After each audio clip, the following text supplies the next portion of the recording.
Beyonce haters walked Amerie into a situation on Tiny Desk into which she wrote a check that she vocally couldn't cash. But the thing is, that check had already bounced 20 years ago. When one thing was at its peak 20 years ago and she used to perform it live, she used to sound exactly the same way she did in this Tiny Desk performance. I wasn't surprised at all that she sounded like that. How do I know? Because I was there in real time. I remember because one thing was so big and Amerie was having her moment, rightfully so. That year at the Soul Trade Lady of Soul Awards, she won like Lady of Soul of the Year, and she performed a few songs. So she performed One Thing, I think she did Touch. I don't know what other song she did, but I remember watching it in my living room and thinking, she can't really sing live. She's not a good performer. The reason why Amerie didn't make it is because she can't perform live. She's not a really good vocalist. And every time she had a hit with both of her albums, both of her lead singles were really big, she never had a follow-up. That doesn't mean that she didn't have great album cuts, but the second single that the labels would choose after her first single, it never landed. Both of her albums were okay, but it was not like a really strong body of work. I've been hearing a lot of people bring up Ashanti in this conversation. Ashanti's first album and second album were no skips, great bodies of work. So yes, Ashanti is not the best singer, but she is better than Amerie.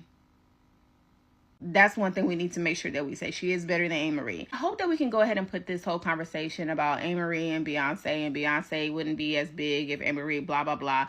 We can go ahead and put that to rest. Beyonce was Beyonce when she was in Destiny's Child, babe. We all knew Beyonce was going to be the star that she is today. We can have deeper conversation about other people that I thought would still be very relevant. I'm still surprised that Beyonce is bigger than Britney Spears. Like, I knew she had it in her, but y'all don't get how big Britney was back in the day. And I'm a Brandy fan, so Brandy was the girl to be at that time. If we want to have conversations about who could have been in the same realm as Beyonce, yeah, let's bring up Brandy. Let's bring up Britney Spears. Amerie, no. And even Aaliyah, no.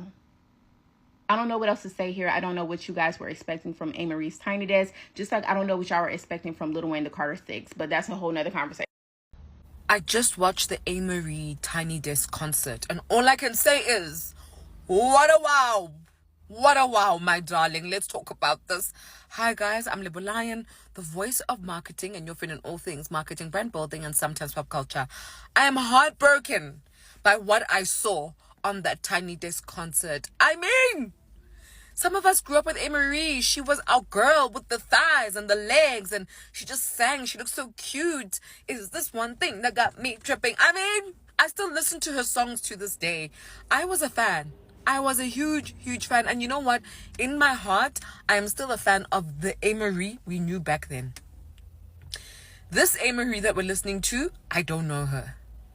But when I looked at the comments, wild business. In fact, let me play the video for you first and then I'll tell you about the comments. So when you look at the comments underneath her videos of that Tiny Desk concert, people are saying things like, this is what it sounds like when you're about to crash out. This is what it sounds like when you have to work on the weekend. This is what it sounds like when you don't have money in your bank account. Like any unpleasant life experience, they're saying that's what her Tiny Desk concert sounds like. People are even going as far as saying, well, this is what pretty privilege does for you. This is what preference privilege does for you. When you fit the mold of what is wanted and accepted, the industry that you occupy will make sure, it will conspire to make sure that you succeed, even though you lack the talent to be there, even though you're not supposed to be there.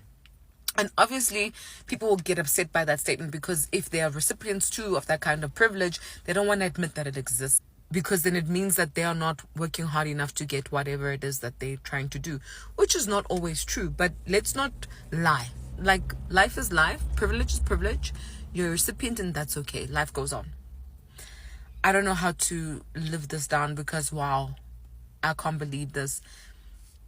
Guys, if you are an artist and you're going to sign up for something, make sure that everything is in your favor. If you know you don't have the best vocals, find a way to make it make sense, right? But don't just, no. Amerie sounded horrible. I'm sorry. She's a beautiful person. She made some great hits, but she sounded bad. She literally sounded like she had mad ears off, and then Tiny Desk called her and said, we need you. And she picked up that mic last minute And it was just terrible to me. Even the background singing sounded terrible. The band sounded terrible. Everybody sounded terrible. Like there was no rehearsals. And y'all said that Beyonce took her spot. Beyonce did what to who? Beyonce did what to who? Beyonce did what to who? Because it could never be. Don't ever play with my girl like that. Don't ever play with my girl like that. Tiny Desk, I need you to make up for this. Bring somebody better. Because that was unacceptable. We can't do this again. Okay, Amerie, I don't know if you're trying to have a comeback, or I don't know if you were just trying to reminisce, but it was all a very bad idea. I hated it. Absolutely hated it, actually. Amerie can't sing. Amerie can't sing. So, I mean, All I Have was a great album.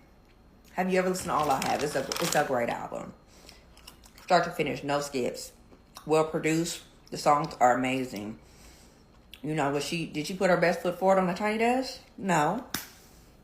But you know, some of our faves now be on the tracks, hooting and hollering, mumbling, singing in cursive. And I still like it. They music too. You know, did she put her best foot forward on the Tiny Desk? Did she come to play? Yes, she did come to play. No practice, all vibes. You know, hey, All I Have was a great album. Listen to it. It might change your mind if you never listen to it about the Tiny Desk. You know, is she the strongest vocalist? A lot of our faves aren't. Okay, they make good music. Good music is good music. A good song is a good song. Okay? You know, All I Have was a great album. I'm really not understanding the Amerie hate. Like, was she ever known for being vocally inclined? I think that I think that y'all are getting singing mixed up with being able to hold a tune. Amerie can hold the tune, okay? I don't think that listening to the songs, I've never heard like, oh, she's singing that. No, it's just holding out, oh, like that's not singing. How she sound on that Tiny Desk is exactly how I would expect her to sound without all the studio edits. What are we talking about here? She did her thing. Like, y'all expected her to get up there and sing like Beyonce, and it's never gonna happen because she was never vocally inclined. Her music was not for the singing, it was for the vibe.